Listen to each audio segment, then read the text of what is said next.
ஏசாயா 61:7 உங்கள் வெட்கத்துக்கு பதிலாக இரட்டத்தனையான பலன் வரும்.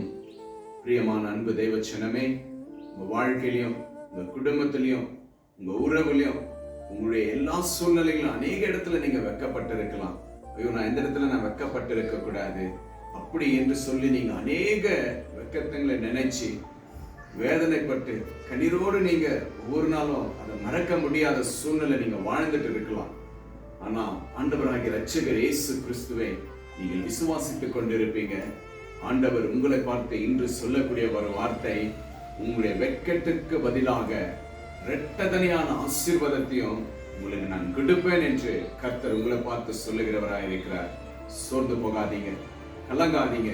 நீங்க எந்த இடத்துல வைக்கப்பட்டீர்களோ அதே இடத்துல, அதே குடும்பத்துக்கு முன்பாக, அதே நட்புக்கு முன்பாக, அதே வேலைகள் முன்பாக ஆண்டவர் உங்களை உயர்த்தி ஆசீர்வதிக்க வல்லவராயிருக்கிறார். விசுவாசிங்க. ஆண்டவர் உங்களோடு பேசிய வார்த்தை உங்க வாழ்க்கையில நிச்சயமாகவே கர்த்தர் ஆசீர்வதிக்க வல்லவராயிருக்கிறார். சோர்ந்து போகாதீங்க. நாம் ஜெபிக்கலாம்.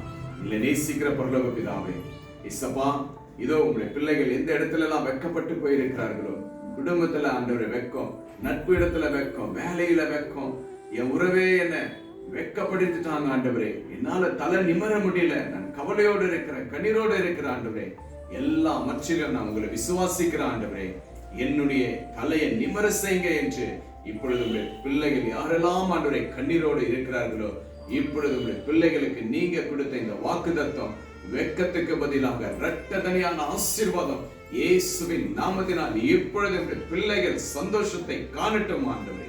ஆசீர்வதிக்கிறாங்களே, இதை பார்த்த கேட்ட ஒவ்வொரு தேவ பிள்ளைகளையும் ஆசீர்வதிங்க. ஆசீர்வதித்ததற்காக நன்றி செலுத்துகிறோம். துதி கன மகிமை எல்லாம் உமக்கு இயேசுவின் நாமத்தினால் ஜெபிக்கிறேன் நல்ல பிதாவே. ஆமென், ஆமென். Praise the Lord. God bless you.